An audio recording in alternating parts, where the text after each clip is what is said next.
Lihat, yang disebut bukan orang kaya. Yang disebut orang bukan orang yang berpangkat ataupun jabatan, bos-bos, enggak. Orang yang hadir di majelis ta'lim yang disebut-sebut, kita menjadi selebritis langit.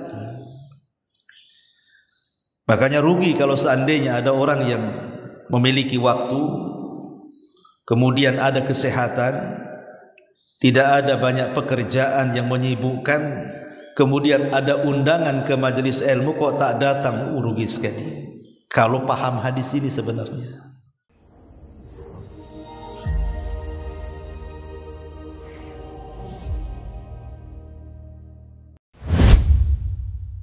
Bismillahirrahmanirrahim.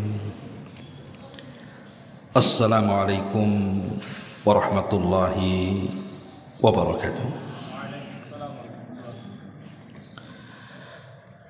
Alhamdulillah. Alhamdulillahilladzi hadana lihada wa ma kunna linahtadiya laula an hadanallah. Asyhadu an la ilaha illallah wahdahu rabbi la syarika lah wa asyhadu anna Muhammadan abduhu wa rasuluhu alladzi la nabiyya ba'dah, amma ba'du. Alhamdulillah, di pagi menjelang siang ini kita masih diberikan nikmat kesehatan sehingga bisa duduk di Masjid Nidaul Ilmi, duduk di taman-taman sorga, majelis-majelis zikir dan majelis-majelis ilmu. Nabi SAW mengatakan, majtama'a qaumun fi baiti min buyutillah yatluna kitaballah wa yatadarasunahu bainahum illa nazalat alaihimus sakinah wa ghasyiyatuhumur rahmah wa haffathumul malaikah wa dzakarallahu fi man indah. Tidaklah sebuah kaum, kata Rasul, berkumpul di salah satu rumah daripada rumah-rumah Allah Subhanahu wa taala, dibacakan padanya ayat-ayat Al-Quran dan hadis-hadis Nabi dan dipelajarinya, kecuali Allah Subhanahu wa taala akan hantarkan para malaikat untuk menurunkan ketenangan, untuk menurunkan sakinah dan juga rahmatnya. Dan kita yang hadir di majelis ta'lim akan dipuja dan dipuji Allah Subhanahu wa taala di hadapan para malaikat yang ada di langit sana. Subhanallah. Hadis ini, Bu, hadis yang luar biasa agungnya bagi kita. Karena orang yang hadir di majelis taklim itu, para malaikat dari mana-mana itu akan datang. Dan mereka akan mengepak-ngepakkan sayapnya di atas kepala kita, seraya mendatangkan ketenangan, kemudian juga mendatangkan rahmat dan juga barakahnya. Di dalam hadis ini Nabi SAW tidak mengatakan malaikat mengitari orang-orang kaya, para pejabat, orang-orang yang memiliki pangkat ataupun kedudukan, tidak.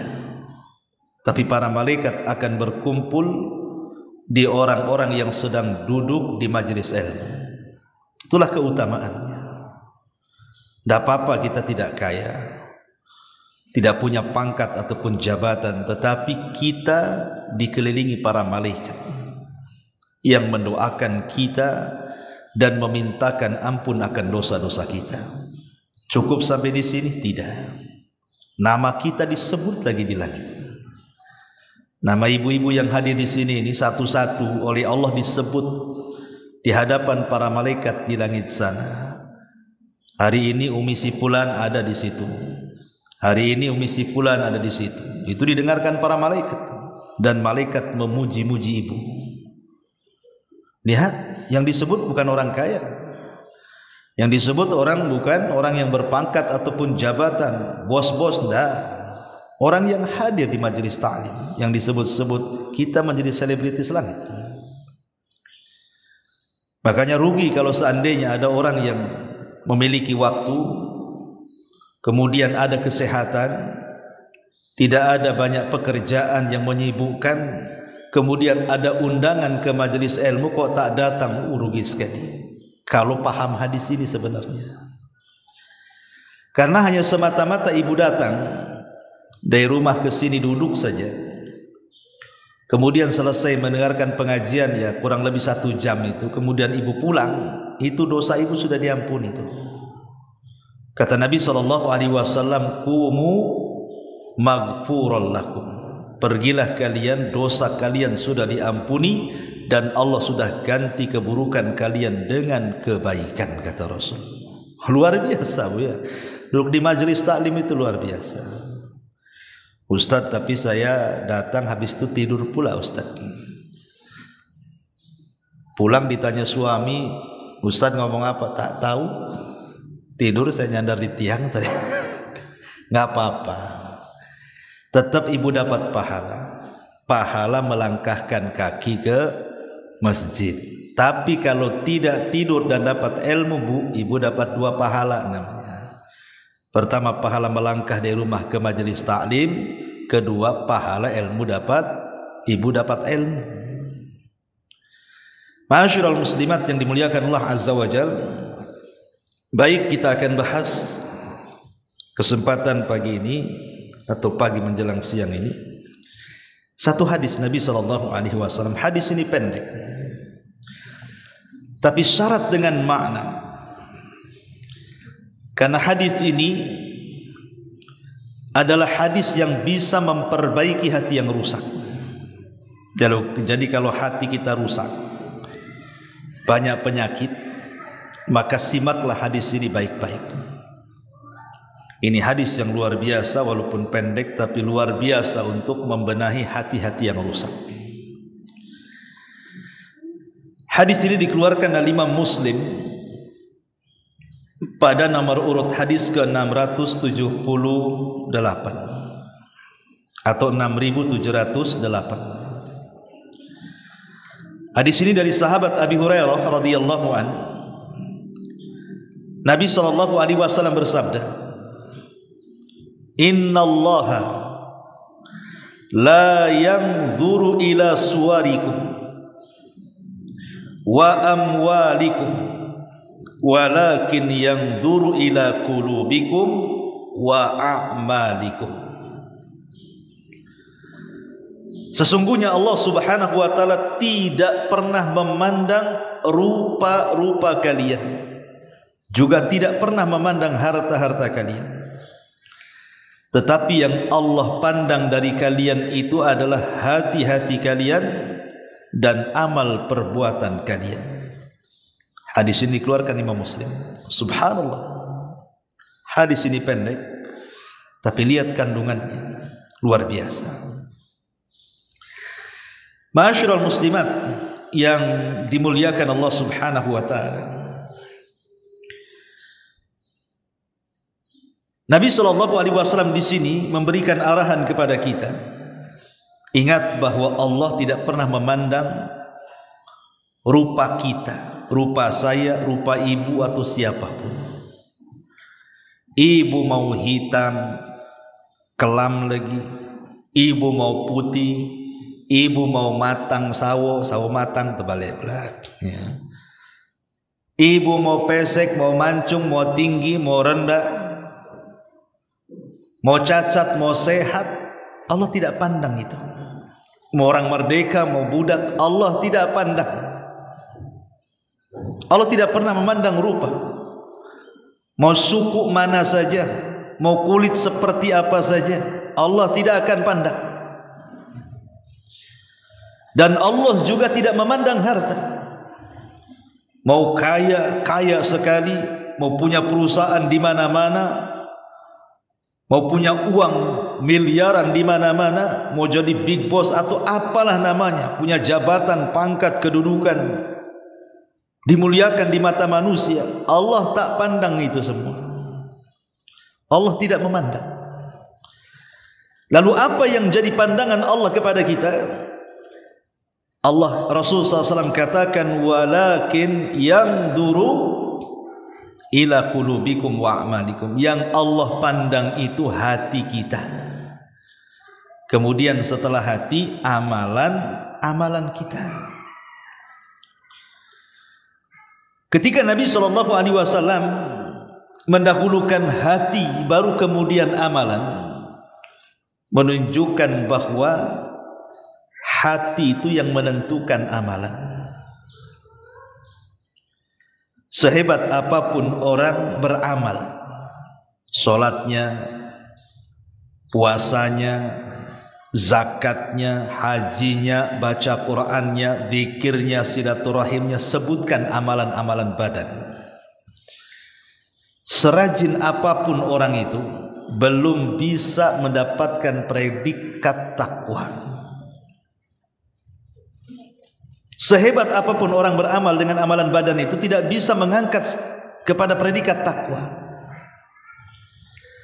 Tetapi yang menentukan takwa dan tidaknya orang beramal itu adalah hatinya.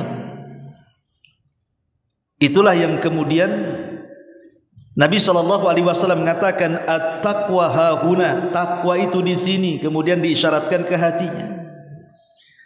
Karena percuma orang rajin sholat tetapi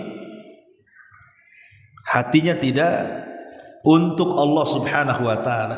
Sholatnya untuk manusia, sholatnya untuk kepentingan dunia, dan ibadah yang lainnya juga sama. Makanya di sini kenapa yang diperhatikan pertama sebelum amalan itu hati dulu, tata dulu keikhlasan kita, tata dulu ketakwaan kita kepada Allah Azza wa Jal, baru setelah itu kita beranjak kepada amalan, supaya amalnya itu selaras dengan hatinya. Hadis ini sebenarnya semakna dengan firman Allah Subhanahu wa ta'ala dalam surah Al-Hujurat ayat 13, di mana Allah Subhanahu wa ta'ala mengatakan, ya ayyuhan nas inna khalaqnakum min dzakarin wa untha wa ja'alnakum syu'uban wa qabaila lita'arafu inna akramakum indallahi atqakum. Wahai manusia, kami ciptakan kalian itu ada laki-laki, ada perempuan, dan kami jadikan kalian bersuku-suku, berkabilah-kabilah, supaya kalian saling mengenal. Kemudian di ujung ayat Allah mengatakan, sesungguhnya orang yang paling mulia di sisi Allah, siapa mereka? Orang kaya? Bukan. Para pejabat? Bukan. Para pemimpin? Bukan juga.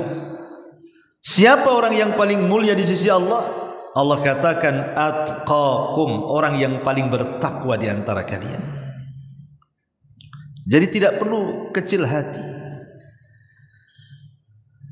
Enggak masalah pamannya Allah tidak memberikan kekayaan yang banyak kepada kita, pangkat dan jabatan, tak ada masalah. Bagi seorang muslim tak ada masalah. Yang penting Allah Subhanahu wa ta'ala menganggap kita ini hamba-hambanya yang bertakwa. Masyaallah muslimat yang dimuliakan Allah Subhanahu wa ta'ala, dari hadis ini kita tahu bahwa Allah tidak pernah memandang fisik, Allah tidak pernah memandang harta, tapi yang Allah Subhanahu wa ta'ala pandang adalah hati seseorang. Maka jangan pernah memuliakan orang karena dunia, jangan pula menghinakan manusia karena tidak ada dunia. Ini penting.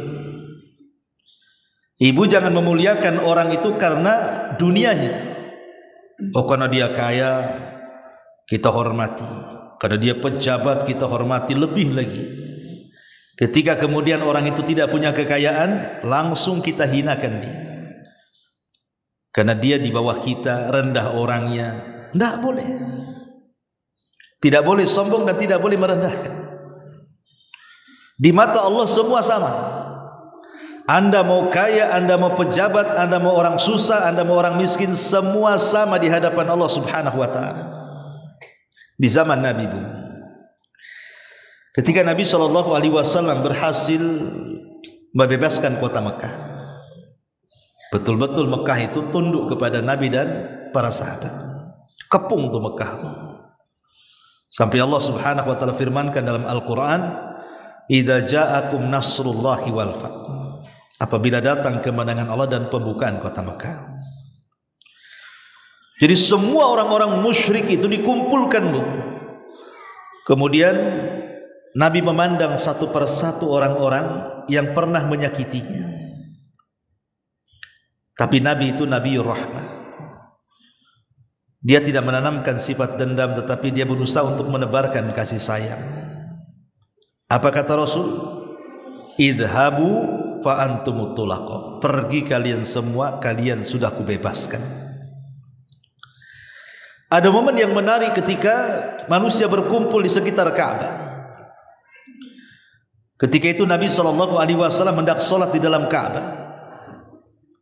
Maka dia berteriak-teriak di hadapan manusia, "Aina Bilal?" Di mana Bilal? Mana Bilal? Bilal bin Rabah. Bayangkan dari sekian banyak para sahabat yang dipanggil pula Bilal. Datanglah Bilal dari kejauhan dan mengatakan, "Labbaika ya Rasulullah." Aku datang memenuhi panggilan wahai Rasul. Kata Nabi SAW, "Ya Bilal, naiklah kau ke atas Ka'bah." Ka'bah ini tinggi, Bilal ini pendek. Cemana naik ke atas Ka'bah? Kemudian Nabi SAW menyuruh Abu Bakar dan Umar untuk menjadi tangganya. Bayangkan badan Abu Bakar dan badan Umar menjadi tangga pijakan Bilal supaya bisa naik di atas Ka'bah. Ketika kemudian Bilal mulai menginjak anggota badan Abu Bakar dan juga Umar supaya bisa naik ke atas Ka'bah untuk mengumandangkan azan pertama kali di Mekah. Tentu manusia menyaksikan di sini bagaimana seorang hamba sahaya Bilal yang tidak punya harta, kedudukan, pangkat, jabatan, kepemimpinan, dan dia seorang budak Habasyah, orangnya juga hitam, kelam. Tapi Allah tidak pernah memandang rupa, Allah tidak pernah memandang harta. Yang Allah pandang hati dan amalan. Manusia memandang sampai ada yang mencemooh Bilal bin Rabah. Maka mulailah Bilal kemudian di atas Ka'bah, semua di bawahnya, termasuk Nabi ada di bawah, dia di atas. Maka Bilal mulai mengumandangkan azan, dan itu azan pertama. Kenapa Nabi SAW melakukan hal yang seperti itu di hadapan masyarakat Mekah ketika pengepungan Mekah itu? Nabi ingin menunjukkan kepada penduduk Mekah dengan memerintahkan Bilal untuk naik ke atas Ka'bah lewat pundak Abu Bakar dan Umar sampai di atas Ka'bah, dan dia teratas semuanya di bawah. Rasul ingin katakan Islam itu seperti ini. Islam itu seperti ini, bahwa kemuliaan itu bukan karena dunia, kemuliaan itu bukan karena pangkat ataupun jabatan. Sebagaimana hina itu karena tidak ada dunia, bukan berarti hina itu karena tidak punya pangkat, jabatan atau orang rendahan. Islam tidak pernah memandang itu. Walaupun Bilal budak Habasyah berkulit hitam, tapi karena hatinya penuh dengan ketakwaan, maka dia jauh lebih mulia dibandingkan Abu Jahal yang kaya raya, dibandingkan Umayyah bin Khalaf, dibandingkan Abu Lahab dan orang-orang besar lainnya. Kenapa Bilal bisa lebih mulia di antara mereka? Karena itu yang dipandang Allah.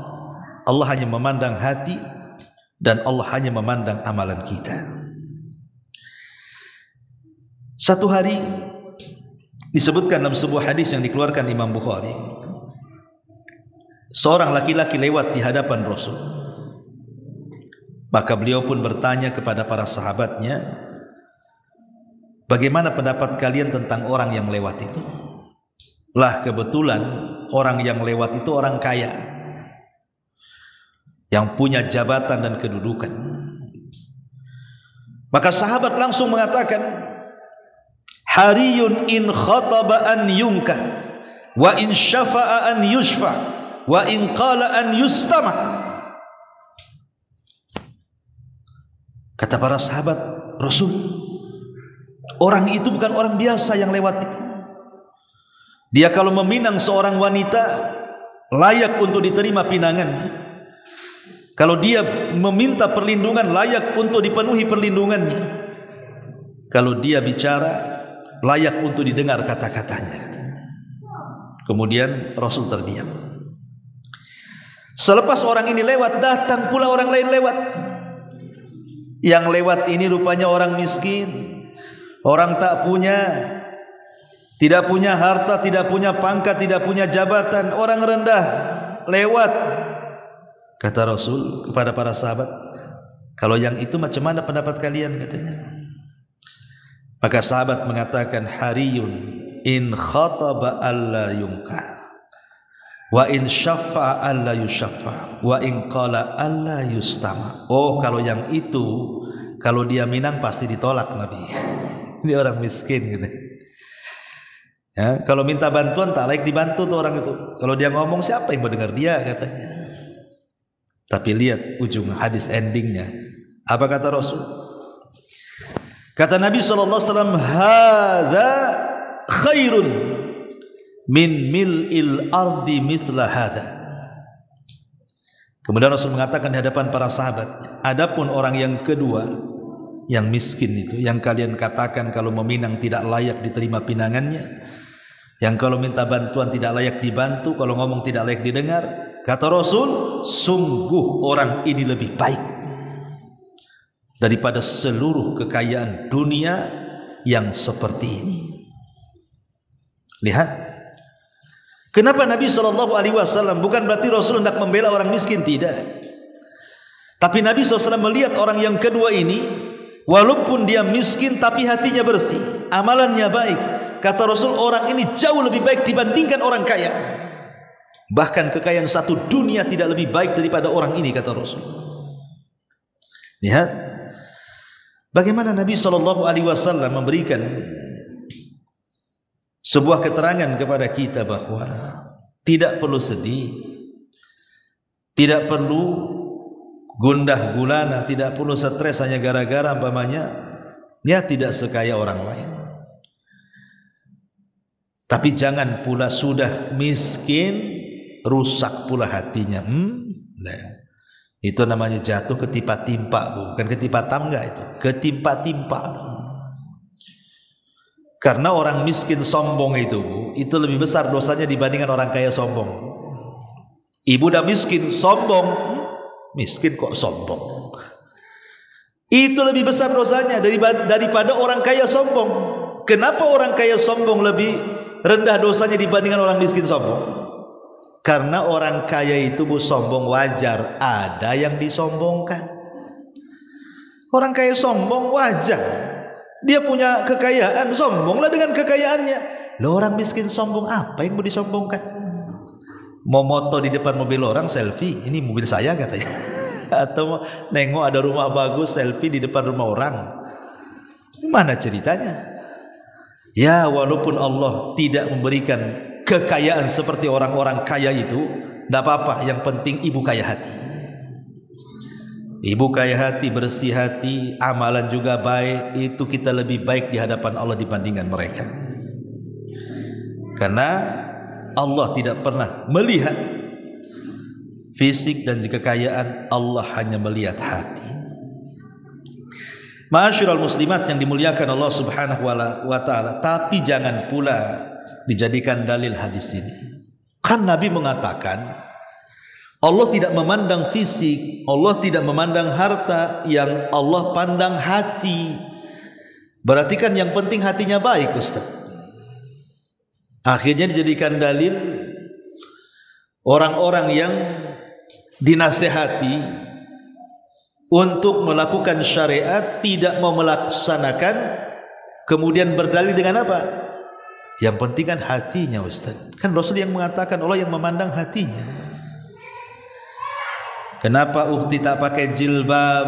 Kan bagus pakai jilbab tutup aurat. Ustaz, yang penting hatinya.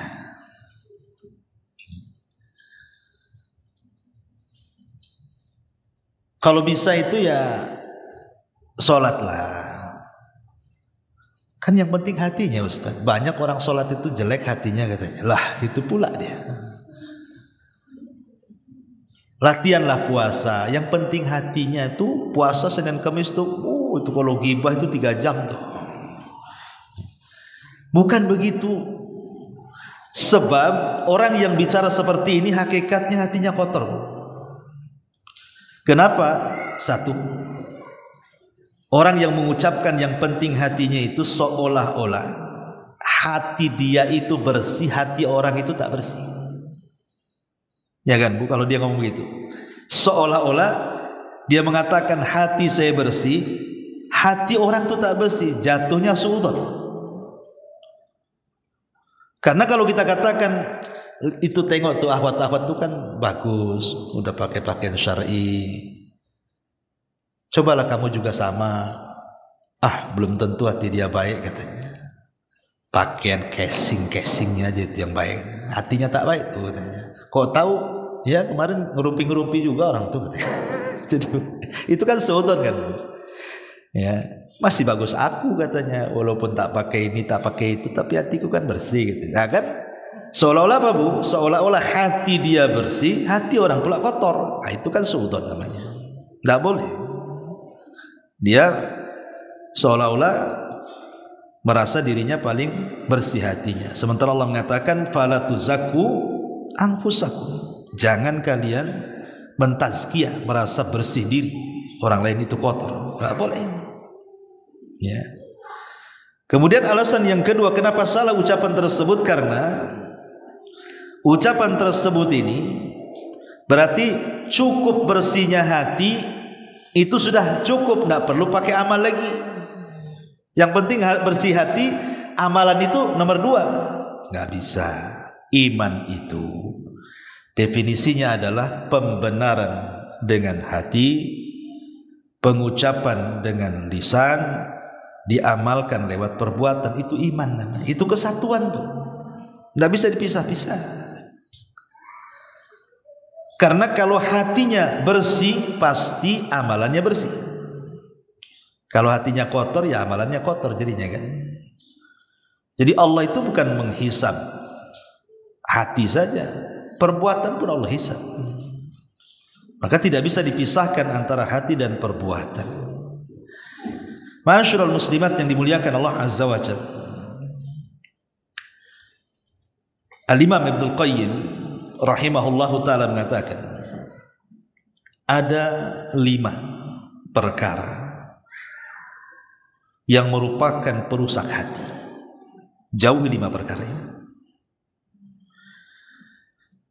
Kata beliau, wa amma mufsidatul qalbi al-khamsatu. Adapun perusak-perusak hati, kata Imam Ibnul Qayyim, itu ada 5. Al-mufsidatul awal, yang merusak hati yang pertama adalah kathratul mukhalatati. Banyak-banyak bergaul, over dalam bergaul, berlebihan dalam bergaul. Islam tidak melarang ibu berkawan, bertetangga, mengunjungi tetangga, ngobrol sama tetangga, ngobrol sama kawan. Islam tak melarang. Cuman kalau sudah over, sudah berlebihan, itu yang jadi masalah. Apalagi tidak melihat-lihat kawan, apakah ini kawan ini baik atau tidak, nggak disaring. Yang penting banyak kawan, banyak kenalan, tanpa melihat apakah ini orang baik, tidak baik, ahli ibadah, bukan ahli ibadah. Itu bahaya. Ini bisa merusak hati. Bisa merusak hati. Karena yang namanya pertemanan itu, kata orang Arab, as-sahibu sahib. Teman itu narik. Kita orang susah, kemudian berkawan dengan semua orang kaya, hati mulai rusak tuh. Kapan aku kayak dia? Mulai itu. Ya. Kita orang susah Bu, ibu-ibu mamanya kan berkawan dengan istri-istri pejabat, yang make upnya tebal 1 meter tuh Bu, yang lipstiknya, yang itunya, yang pikir kan gitu. Asih pulang ngaca, kok pipiku nggak kayak dia. Iyalah, dia sauna ibu depan kompor, ya kan beda Bu hasilnya ya. Akhirnya hatinya rusak kan Bu, karena mandang tasnya branded, itu merek-merek brandednya itu, yang pakaiannya ini, sementara ibu ya biasa-biasa saja. Akhirnya apa? Bukan hanya itu, mulai malu, nggak pede. Terakhir apa? Korbannya siapa Bu? Suaminya korbannya lah. Bang, belikanlah tas kayak dia, habislah suaminya tuh ya. Jadi kasratul mukhalatah ini dibatasi kalau bisa. Jangan terlampau over dalam bergaul. Kalaupun harus bergaul, carilah kawan-kawan yang baik supaya hati kita terjaga. Kalau bisa sekufu itu maksudnya seimbang, baik dari segi harta, dari segi pendidikan. Ya, kalaupun kita ini punya kawan orang-orang yang mungkin di atas kita itu, ya tidak ada masalah selama mereka orang baik. Tetapi kalau bisa ya jangan over, ya berkawan sekedarnya. Kalaupun mau dijadikan bahasa kerennya apa? Gebetan tuh apa tuh? Yang kawan akrab banget itu ya, gebetan ya. Itulah. Kalaupun harus kawan yang paling dekat dengan kita untuk teman cerita, teman curhat, teman apa, lihat baik atau tidak. Kata Nabi SAW, permisalan teman yang baik itu seperti ibu berkawan dengan penjual minyak wangi itu. Ibu nggak ngapa-ngapain sama penjual minyak wangi karena dia dekat dengan kita, baunya sampai itu kecium, padahal belum ngapa-ngapain, kita duduk di sampingnya dia tuh. Apalagi sampai nawari, karena biasanya orang penjual minyak wangi itu bukan nawari, dia pasti akan ngusap-ngusap tuh dengan minyak wanginya, kemudian nawari setelah itu. Kan asik tuh. Maknanya kalau kita berkawan dengan orang baik, walaupun kita tidak ngapa-ngapain, di samping dia saja itu sudah dapat kenyamanan kita. Kita sudah terhindar dari azab Allah Subhanahu wa taala. Syukur-syukur dia kemudian nularkan kepada kita kebiasaan baiknya, syukur-syukur nasihati pula kita. Alhamdulillah. Itu kan luar biasa. Itulah kenapa kemudian kasratul mukhalatah ini menjadikan perusak hati tadi. Ini yang pertama. Yang kedua, kata Imam Ibnul Qayyim di sini, rukubuhu bahrut tamanni, terlampau tinggi angan-angan ya. Terlampau tinggi angan-angan ini merusak hati. Kalau orang sudah angan-angannya tinggi, pengen ini, pengen itu, pengen ini, maksudnya urusan dunia ya, kita tidak cerita urusan akhirat ya, urusan dunia, ini bisa merusak hati. Karena seolah-olah ketika mamanya dia panjang angan-angan hidup di dunia, ingin kaya, ingin ini, ingin itu, dilupakan dua perkara. Pertama, lupa dia akan mati, akhirnya dicintakan kepada dunia. Kalau sudah lupa dia akan mati, benci pula dia mati. Kemudian beralih kepada cinta dunia, rusaklah di sini hati. Makanya boleh kita bercita-cita itu, tapi sesuai dengan kemampuan kita lah. Lihat suami ini kerja apa, gaji berapa, itulah sampai segitulah cita-citanya. Ini suami saya kerja walaupun setahun tidak bisa tuh beli tanah di Sukajadi itu. Paling tinggi di Kapling Beliung, itu pun nyicil namanya kan. Ya cita-citanya ya rendah-rendah. Pengenlah saya punya di sini walaupun satu kamar saja, tidak apa-apa. Ini suami gaji sebulan 3 juta, cita-citanya pengen rumah di Sukajadi, lantai 2 di tengah-tengah lagi. Ada kolam renangnya lagi di situ loh. Ibu lagi mimpi ya Bu ya. Itu di seblok saja rupanya lagi mimpi dia. Jadi bolehlah cita-cita tidak apa-apa, tapi sesuai dengan kemampuan. Kalau cita-cita akhirat, kalau bisa paling tinggi Firdaus, saya nggak mau surga yang lain. Idza sa'altumullaha fas'alu al-firdausil a'la. Kalau minta surga yang tinggi. Itu kalau urusan akhirat ideal kita, harus tinggi. Tapi kalau urusan dunia sesuaikan dengan kemampuan. Kan ini merusak hati masalahnya. Ini yang kedua. Yang ketiga, at-ta'alluq bi ghairillah. mengaitkan sesuatu dengan selain Allah. Hatinya itu dikalungkan kepada selain Allah. Ini rusak hatinya. Seperti orang yang datang ke dukun, orang yang datang ke menyimpan tangkal-tangkal, jimat-jimat, keleni-keleni, percaya kepada tatoyur dan begitu seterusnya. Ini rusak hatinya. Hilang tawakalnya kepada Allah, hilang takutnya kepada Allah, hilang harapnya kepada Allah, hilang cintanya kepada Allah karena diberikan kepada selain Allah. Datang ke kuburan, minta-minta di kuburan. Ini bahaya, merusak hati. Ma'asyiral muslimat yang dimuliakan Allah Subhanahu wa taala. Kemudian yang keempat, at-ta'am. Oper dalam makanan. Tidak memilah-milah apakah makanan ini halal atau tidak. Apakah makanan ini dibeli dari hasil yang dibolehkan atau yang diharamkan. Enggak berpikir, yang penting makan. Apalagi sekarang kan di Batam ini kuliner sudah mulai menjamur kan, Bu, di mana-mana sudah banyak kuliner itu. Dari ujung Nongsa sampai ujung Sekupang itu, Bu. Ujung ke ujung tuh kuliner itu di mana-mana. Hati-hati, Bu. Apalagi sekarang kan sifatnya COD kan, Bu. Ibu kalau lapar malas masak, COD aja lah. Ibu tahu nggak itu yang di di GoFood itu kan? Kan nama-nama warung makan tuh banyak tuh, Bu. Di situ gambarnya memukau kan, walaupun kadang-kadang lain yang dipesan, lain yang datang kan, ya. Tapi ibu berpikir nggak tentang halal haramnya di situ? Siapa yang punya warung ini? Ya, apa masakannya? Terkadang ada warung-warung itu yang mungkin ditulis di menu itu, kita tidak tahu, mungkin masaknya pakai homer, ya, atau mungkin maaf ada daging babinya, atau minyak babinya, atau apanya kan yang kita tidak tahu. Lah ini jadi perhatian, makanya Allah mengatakan falyanzuril insan ila ta'ami. Maka selamatnya, Bu, masak. Paling selamat itu ibu masak sendiri itu. Jelas halalnya kan, Bu. Ibu makan halal, suami makan halal, anak makan halal, jelas halalnya.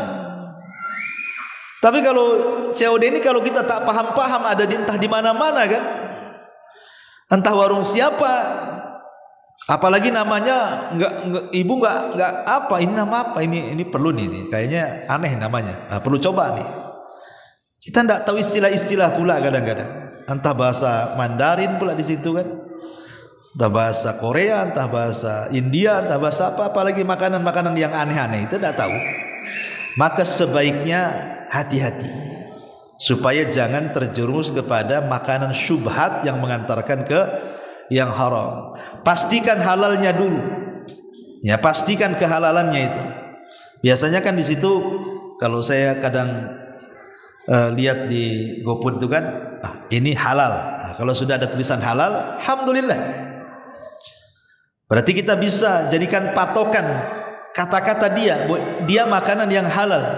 Berarti halal dikonsumsi kan? Beli. Tapi kalau ibu ragu-ragu, jangan. Ya. Tapi ada orang, Bu, tidak peduli dengan soal urusan makanan. Yang penting kuliner, masuk warung mana saja tidak peduli. Mau ada babinya, mau ada anjingnya, mau ada apanya di situ, mau ada komernya, ada lah, main lantak saja. Ini bahaya. Ya, jadi ini bisa merusak hati karena makannya jadi daging, masalahnya jadi darah. Maka Rasul mengatakan kullu lahmin nabatat min haram fannaru auladi. Setiap daging yang tumbuh dari barang haram itu neraka tempatnya. Maka perhatikan soal makanan, soal kuliner ini, perhatikan di zaman sekarang ini orang bisa saja, ya, ingat dulu viral bakso, rupanya dagingnya dari tikus got, tikus sebesar kucing tuh, Bu. Cuman dia nangkepnya tuh, ya. Tapi kan ada ceritanya, ada gitu, beritanya ada. Kalau nggak ada, iyalah mungkin ini. Lah karena ada berita-berita kayak gini, kemudian penjualan daging babi ilegal dan macam-macamnya, kan kita khawatir seorang muslim ini. Makanya seorang muslim itu betul-betul soal makanan itu prioritas. Ya selamatnya saya tadi masak sendiri itu paling selamatnya kan. Ibu tahu ini halal ini haram kan. Ya. Tapi nggak tahu kalau ibu rajin masak ya tak paham ya. Ada juga yang rajin masak, ada yang rajin COD, itu masalahnya tuh. Ibu yang mana nih? Ya. Nanti saya tanya suaminya. Kemudian yang terakhir al-khamis, kasratun naumi. Banyak tidur. Ini banyak tidur ini bisa mematikan hati. Karena tidur ini menjadikan orang lalai dan malas. Makanya kurangi tidur itu, terutama setelah subuh. Jangan tidur. Sama saja orang tidur setelah subuh sampai terbit matahari itu terhalang padanya berkah. Jangan biasakan, sekali-kali boleh. Sekali-kali memang tidak ada hukumnya tidur setelah subuh itu, enggak. Cuman kita terhalang berkah di situ. Kan rugi berkah turun kita nggak dapat. Sementara di waktu-waktu harusnya kita tidur, tak tidur pula. Pada Isya gitu ya. Harusnya kita tidur, malah begadang. Sampai jam 1. Jam 2 tidur, subuh bablas kan itu. Jadi ini 5 perkara kata Al-Imam Ibnul Qayyim rahimahullahu ta'ala yang bisa merusak hati. Saya ulangi, yang pertama, kathratul mukhalatah, terlampau banyak bergaul tanpa memilah dan memilih baik tidaknya. Yang kedua, terlampau tinggi angan-angan tanpa tahu apakah dia mampu mencapainya atau tidak. Catatan angan-angan dunia. Yang ketiga, hati selalu bergantung kepada selain Allah subhanahu wa ta'ala, tidak tawakal kepada Allah. Ini juga merusak hati. Yang keempat, banyak makan, over dalam makanan, dan tidak kemudian berusaha untuk memilah-milah apakah ini haram atau halal, atau cara mendapatkannya halal atau haram. Main lantak saja. Kemudian banyak tidur. Inilah 5 perkara kata Al-Imam Ibnul Qayyim rahimahullahu ta'ala yang bisa merusak hati. Lalu bagaimana obatnya? Maka Imam Ibnul Qayyim juga menyebutkan obatnya. Beliau mengatakan dalam kitabnya Ighatsatul Lahfan, banyak perkara-perkara yang bisa mengobati hati. Tetapi yang paling penting adalah 4 perkara. Yang paling penting itu 4 perkara. Pertama, obati hati bil Qur'anil Karim, dengan membaca dan mempelajari Quran. Karena Quran itu syifaun lima fis sudur, kata Allah. Dia adalah obat bagi penyakit-penyakit hati. Entah kesyirikan, entah keraguan-raguan, entah kekufuran, entah syubhat, entah syahwat. Sebutkan apa penyakit hati itu. Itu bisa diobati dengan Quran. Baca Quran, pelajari Al-Quran, karena Quran itulah sebagai obat. Yang kedua, kata beliau, ats-tsani ma yahfaz alaihi quwwatuh, yang bisa menjaga kekuatan badannya dan juga kekuatan hatinya, dan itu dengan cara al-iman wal amalus salih wa amila awrad at-ta'at, memupuk keimanan. Terus keimanan dipupuk, diperbaharui dengan cara apa? Tingkatkan amal saleh, tingkatkan ketaatan-ketaatan, dari yang wajib mulai meningkat yang sunnah. Dari sholat wajib kita sudah berusaha tepat waktu, mulai ditingkatkan ke yang sunnah. Mulailah rawatibnya, mulailah tahajudnya, mulailah duhanya, dan begitu seterusnya. Dari puasa wajib Ramadan, mulailah ke Senin Kemisnya, ke Daudnya, ke Ayyamul Bidnya. Mulai dari zakat, mulailah ke sedekahnya. Terus bertingkat. Itu bisa membenahi hati. Kemudian yang ketiga, berusaha menjauhi maksiat, karena maksiat itu bisa mengotori hati. Sekecil apapun maksiat tetap akan mengotori hati dengan meletakkan titik hitam di hatinya. Dan yang terakhir, memperbanyak istighfar dan tobat. Inilah 4 perkara yang bisa mengobati hati: Al-Quran, keimanan dan amal saleh, berusaha menjauhi maksiat dan semua penyimpangan, dan yang terakhir berusaha untuk bertobat dan terus mengucapkan astagfirullah, astagfirullah.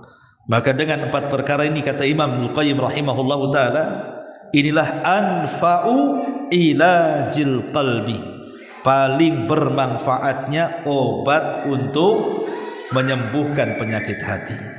Wallahu a'lam bishawab. Ya, sampai di sini mudah-mudahan ada manfaatnya. Kita tutup dengan doa kafaratul majlis. Subhanaka bihamdika asyhadu an la ilaha illa anta astaghfiruka wa atubu ilaik. Allahu ta'ala alam. Assalamualaikum warahmatullahi wabarakatuh. Intinya bahwa tolong berakhlak kepada Allah. Membahas tafsir dari surah Al-Imran. Lahirlah Imam Muslim, Abi Dawud, Tirmidzi, Ibnu Hibban. Jadi ketika Yunus alaihi salatu wassalam terkena undian itu,